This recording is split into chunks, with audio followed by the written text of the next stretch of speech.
During Thanksgiving, my aunt stood up and declared, "You're a parasite who leeches off this family's success." I chuckled, served myself more turkey, and said, "Funny coming from someone living in my property." My cousin sneered, "You think you're so important? You're nothing but a lucky loser." I leaned back, smiled sweetly, and said, "And I'm the fluke holding the paperwork that owns your future." My uncle muttered, "You think money makes you untouchable? You'll die alone, just like your parents." I didn't flinch. That evening, I liquidated every investment, the accounts they depended on frozen, and the life they mocked me for funding was gone. They thought I'd just walk away. They never imagined the nightmare I'd orchestrated. So, if this is just me venting, or if anyone else has had a family Thanksgiving get this weird, but here goes. If you're here for happy family stuff, just scroll LOL. First off, context. Yeah, it's my house. I got it after my folks passed. Not going to overshare, not trying to trauma dump, but it's been just me for a while. Except, well, I let my Aunt Teresa, Uncle Robert, and their daughter, my cousin Joanna, move in like 2 years ago when their place got sold out from under them. They were between situations, and it seemed like the right thing. I'm not a monster. They pay rent, but it's like not even half what a normal place here would cost. I cover a lot of the bills, groceries, internet, most of the house stuff because whatever, they're family, and it's not like I have crazy expenses. But lately it's just gotten weird. Little things like my cousin acting like this is her house, bossing me around about chores or telling me to not be so loud in the room I own. And then my aunt, she's always making these little digs like some people just land on their feet, and not everyone's so lucky with family money. Uncle Robert is mostly quiet, just sits in the den with his phone, only pops up to complain if the Wi-Fi lags or the thermostat isn't set right. I've been letting it slide, mostly because it's more awkward to call out, and I keep telling myself it's temporary. But anyway, this Thanksgiving, I offered to host. Obviously, since it's my house and there's a huge dining table, plenty of space, and I figured it'd be less stressful than going to some restaurant or whatever.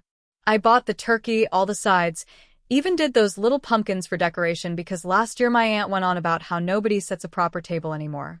My cousin mostly sat on the couch scrolling on her phone.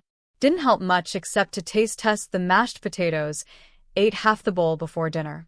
My aunt kept hovering, not actually helping but telling me to watch the gravy, don't overcook the beans, whatever. I just tried to zone out and get through it. Okay, so here's where it gets weird. We're eating kind of small talk. My aunt sipping her wine and getting that look she gets when she wants to say something but is waiting for an audience. My cousin's texting under the table. Uncle's picking at his food. Then, totally unprompted, my aunt just straight up stands up, puts her glass down, not gently like she wanted to make a point, and says in that voice we all know. She goes on about how some people in this family have never had to work for anything, and it's shameful the way people just leech off others' hard work. I'm just sitting there with turkey in my mouth like what the actual hell. Then she looks dead at me and says, "You're a parasite who leeches off this family's success." And I actually just laughed. Couldn't help it. I said, "Funny coming from someone living in my property." She rolls her eyes. My cousin snaps her phone shut and goes, "You think you're so important? You're nothing but a lucky loser." I'm not gonna lie, it got loud real fast. I didn't even try to keep it cool. I just sat back, smiled, and said, "And I'm the fluke holding the paperwork that owns your future." Uncle Robert, who hadn't said a word all night, just mutters under his breath, "You think money makes you untouchable? You'll die alone, just like your parents." I didn't even react. I know he's always been bitter about my folks leaving me the house. He used to say weird stuff about it even before they passed. My aunt smirks like she's finally won. My cousin actually applauds. So I just stood up, stacked my plate, and left the table. I heard my aunt say something about can't even take criticism. My cousin slammed her chair back, stormed into the kitchen, and started ranting about how some people just get everything handed to them. Uncle Robert just went back to scrolling. I went to my room. Just sat on the edge of the bed. Not even mad, just numb, I guess. Then I looked at the files I keep in my desk drawer. Yeah, I keep all the paperwork in there. The deed, the rental agreement, the bank statements. And I just thought, why am I letting them treat me like this? I paid the gas bill last week. I paid for my cousin's busted phone screen last month. I've been covering for them since they moved in. I thought about my parents, how they would have lost their minds if they saw this. And I just started pulling stuff out, making a pile, not even thinking, just angry. Like really angry. Like I wanted to throw something. But I just started organizing. I texted my friend Aaron, he's the only one who ever really gets it, and told him what happened. He just said, "Dude, if you're this pissed, do something." So I did. I started looking up the joint accounts, the stuff my aunt and uncle borrow from every month. Sat at my laptop, logged in, and stared at the balances. I didn't do anything yet, just sat there thinking, why am I always supposed to be the bigger person? Why shouldn't I just stop? Meanwhile, in the kitchen, I could hear my cousin yelling at my aunt that this house is a dump anyway, and my aunt saying she never wanted to live here in the first place. I just kept organizing. I could hear doors slamming, my cousin stomping around. It felt like everyone was daring me to actually do something for once. So, yeah, that's where I left it. My aunt called me a parasite in my own house. My cousin tried to act like she's somehow better. Uncle, same old resentful crap. And now I'm sitting here with every bit of paper that says this place is mine. Every statement that shows who's been paying for what. Not gonna just let it go this time. They want to fight? Fine. I'm done being the backup plan. I guess I'll post an update if anything else happens. Not sure what I'm going to do yet, but I know for once I'm not just going to take it. Stay tuned, I guess. Anyway, happy Thanksgiving to everyone whose family isn't trying to start a civil war over dinner. Update 1. So yeah, it's only been a couple days since I posted about my Aunt Teresa, Uncle Robert, and Cousin Joanna basically trying to roast me at my own Thanksgiving table in my own house that they live in, mostly on my dime. I thought maybe things would cool off after that, but nah, they doubled down. It's actually wild how fast people show their true colors when you stop making their life comfortable. First weird thing. I woke up the morning after Thanksgiving, like 8 a.m., barely slept, and heard banging in the kitchen. Joanna was slamming drawers and muttering that there was no oat milk, and someone finished the cold brew. I came out to find her in my hoodie, not even hers, and she just glared like I was the problem. Teresa was on the phone in the living room, talking loud on speaker about how some people are so ungrateful after everything we've done for them. She wanted me to hear it.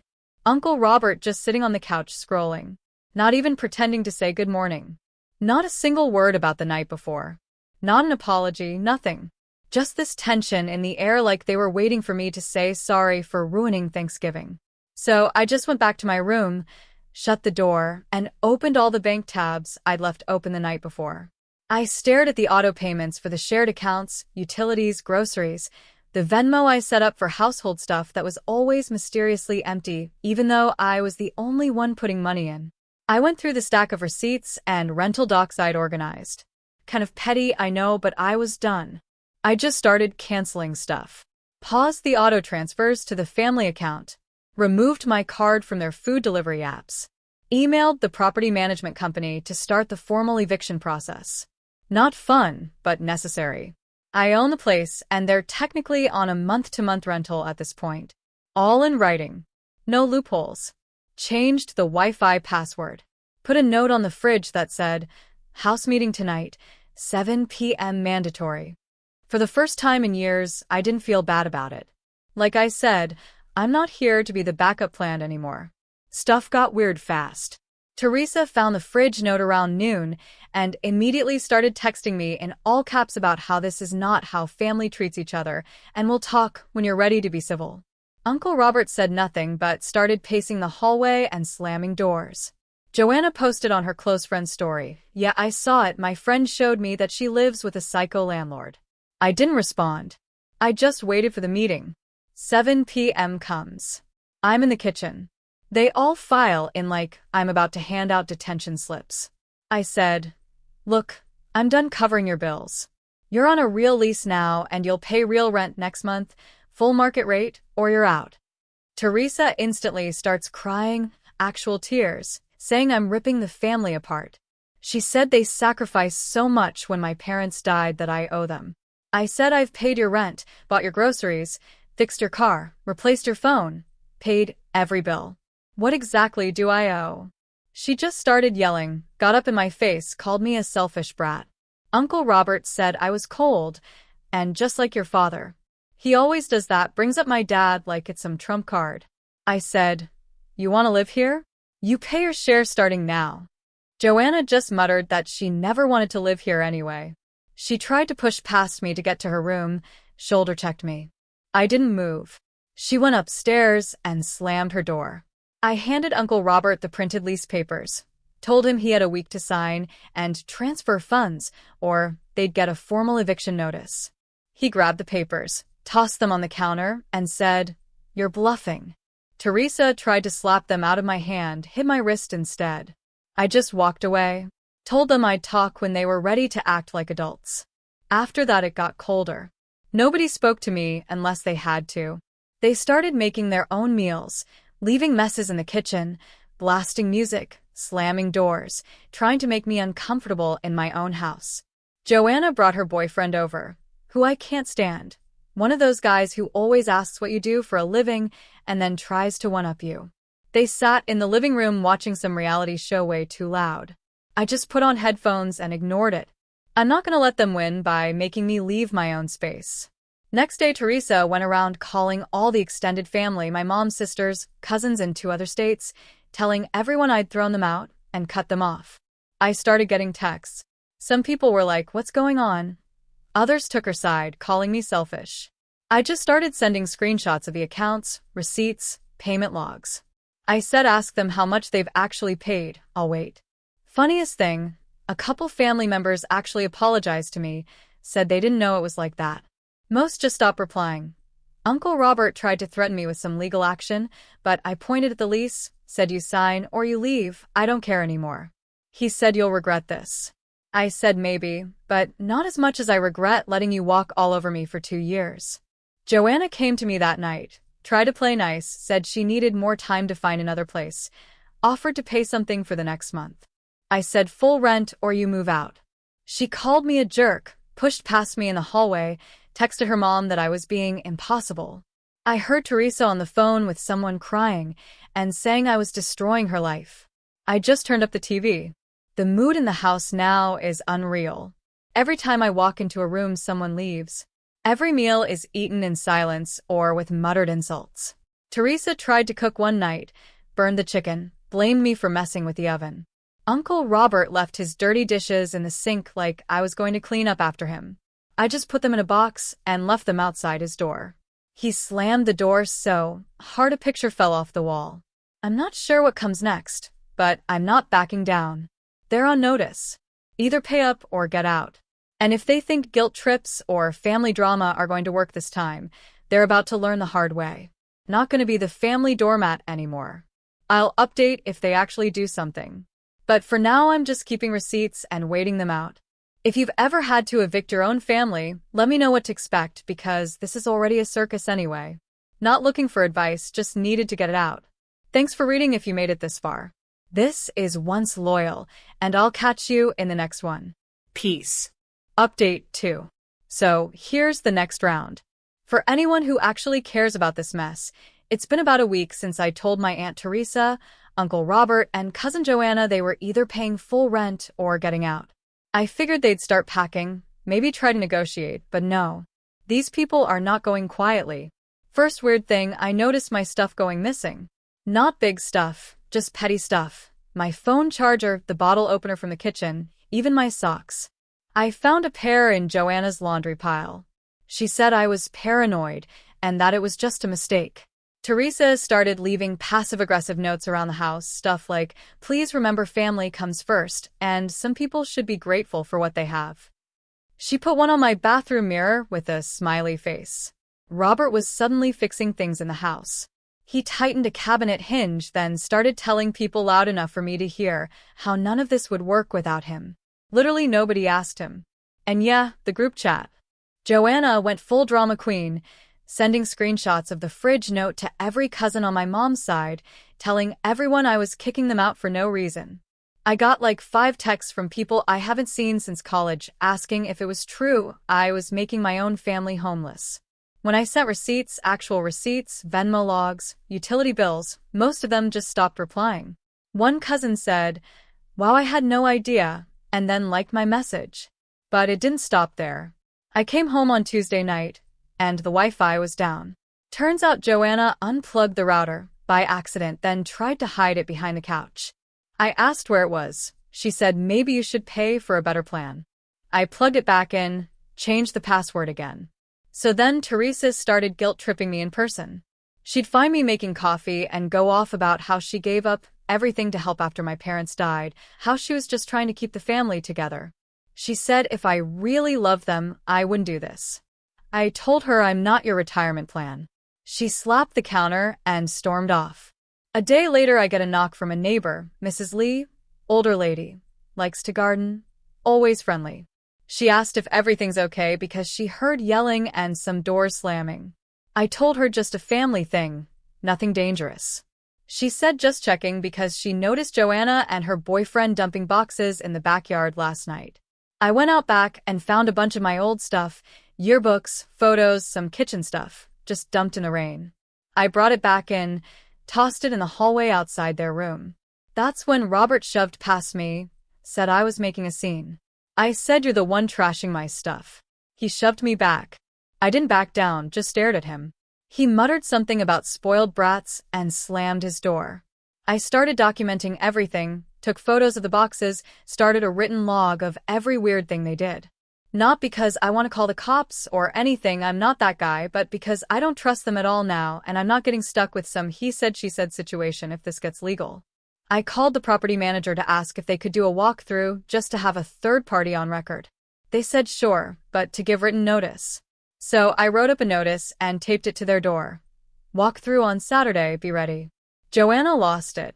She came into the kitchen, phone in hand, yelling that I had no right, that I was harassing her. I told her you're a tenant now, not a guest, and this is standard. She tried to push past me again. I didn't move. She went outside and started screaming at her boyfriend on her phone. Teresa, meanwhile, started calling every relative again, telling them I was invading her privacy. I got a call from my Aunt Mary, my mom's other sister, who actually wanted to hear my side this time. I laid it out. How much I paid, how long they've been here, every time they've sabotaged stuff or refused to pay. Mary said, honestly, you've done more than enough. You don't owe them anything. First time, I felt a little less like the villain. The walkthrough was awkward as hell. Property manager came around noon, clipboard in hand, super polite but clearly uncomfortable. Joanna stayed in her room blasting music. Robert followed us around, arms crossed, making sarcastic comments about everything. Teresa tried to make small talk, but then started crying again halfway through, saying she never wanted things to be like this. Property manager just nodded, wrote stuff down, and left. After that, it got even pettier. They started leaving dirty dishes everywhere, turning off lights, accidentally locking me out of the bathroom. Joanna posted on her story that she was being abused by a control-freak landlord. I ignored it. But then 2 nights ago, I came home and my bedroom door was locked. I never lock it. Turns out Joanna tried to redecorate my room. She moved my bed, dumped my clothes on the floor, took down my posters. I confronted her and she just shrugged, said maybe if I was nicer people wouldn't hate living here. I said you have a week left. She laughed. Robert looked me in the eye and said you'll regret this. I said not as much as you'll regret staying. I started packing up their kitchen stuff, putting it in boxes, stacking it by the door. Teresa slapped my hand away when I tried to move her coffee mate. I said you're leaving, start acting like it. They all went silent for the rest of the night. Next morning I woke up to a group text from Teresa. I hope you're happy. You've lost your family. I didn't reply. I'm not going to be guilted into another 2 years of this. Right now the house is like a war zone. Every little thing is a fight. If they want to treat me like the villain, fine. I'll be the villain. I'm not walking away from my own life. 1 week left. Let's see if they actually leave without another scene. I'll update again when they're gone, or if they make it even messier. This is Once Loyal, and I'll catch you in the next one. Final update. So it's finally over, or as over as this kind of thing gets. I keep reaching for my earbuds just to drown out the ghost noise, like I'm still expecting to hear doors slamming or someone yelling about oat milk. House is dead quiet. Anyway, here's how the last week went down since people keep demanding me asking if I actually went through with it. First thing I noticed Monday morning, Aunt Teresa was up at 6 a.m. making coffee, which she never did before, and she kept clinking her mug super loud, like weirdly loud. I came into the kitchen, and she didn't say a word, just watched me the whole time like I was supposed to break first. Uncle Robert was in the driveway FaceTiming someone, pacing up and down, being loud on purpose. I could hear him through the closed window. Joanna was in her room, door open, playing the same TikTok sound on repeat over and over. Whole house felt tense, like everyone was holding their breath waiting to see who would blink. I started moving their boxes to the hallway, not touching anything personal, just all the junk that's technically theirs. Kitchen stuff, board games, those ugly throw blankets my aunt loves. I left their mail on top, so there was no way they could say I lost something. Teresa tried to block me in the hallway, stood right in my way, and said, "So this is it, huh?" I just said, "Yeah, this is it." She slapped my arm. I didn't react, just kept moving boxes. Robert walked past, shoulder-checked me, muttered, "You'll regret this," and slammed the front door so hard the mail slot rattled. Joanna didn't even come out. She just posted one last story about how her psycho cousin was ruining her life, then locked herself in her room. The property manager came by for the final walkthrough at noon. I made sure to be there and had all the paperwork out. Teresa tried to talk her way out of it at the last minute, started crying, said she didn't know where they'd go, and I could never understand what it feels like to be abandoned by your own. I told her, "You're not abandoned, you're just not my responsibility." She called me heartless. Robert started yelling, threatened to call some housing rights group, but the manager just pointed out the agreement and asked for their keys. They handed them over. Joanna dragged her suitcase out, didn't look at me, just put in her AirPods and walked out. Teresa hugged her and started sobbing in the driveway. I just watched from the window. Uncle Robert slammed the car trunk, drove off with the tires squealing. I didn't wave. After they left, I spent like an hour just walking from room to room. They didn't wreck the place, but they left trash everywhere. Fridge open, half a bag of groceries dumped on the floor, all the lights left on. I went into Joanna's room to check for damages and found a pile of my stuff shoved into her closet. My old Nintendo, some hoodies, the box of photos from high school. She'd drawn on the mirror in dry erase marker. "Karma hits losers too." Whatever. I took the stuff back, wiped the mirror, locked the door behind me for the first time in years. The fallout started pretty much immediately. Teresa went nuclear in the family group chat, sent like 8 paragraphs about how I destroyed the family legacy and shamed my parents' memory. Robert sent me a long email threatening to take this public if I didn't make things right. I just archived it. Word got around. I started getting weird texts from random cousins, some saying they're disappointed, some asking for my side, a couple just curious if the rumors were true. Had one uncle, not blood, married in, who called to say, "Honestly, you did what you had to do. Nobody else was going to push back." Most people just stopped inviting me to stuff, at least for now. I'm not expecting a Christmas card from anyone on that side. The only thing I didn't expect, my mom's old friend Patricia DM'd me out of nowhere, like, "Hey, heard what happened. If you ever want to talk about your folks, I'm around." Guess people know more than they let on. I haven't responded yet. Maybe I will. Not sure. So now it's just me. First night I made dinner for myself, sat in the kitchen, and realized I could actually hear the clock ticking. I cleaned up without having to pick up anyone's trash, washed a single plate, put on music loud. Nobody to complain. Slept with my door open. Next day, I changed the locks just in case. People keep asking if I regret it. I don't. Not even a little. I'm not looking for anyone's approval. I just want my life back. They made their choices. They thought I'd just let it slide forever, like I was always going to be the backup plan, the soft spot. Not anymore. I know some people are waiting for a big happy ending or a family reunion, but that's not what happened. What happened is I stood my ground, and now I'm dealing with the fallout. Maybe it's quieter, maybe it's lonelier, but at least it's finally mine. That's it. Not looking for sympathy or advice. Just didn't want to leave people hanging. If you're still reading, thanks. Maybe next post will be about something less miserable. But for now, I'm just enjoying the silence. Anyway, that's how it ended. Not a neat ending, not some big win. Just done.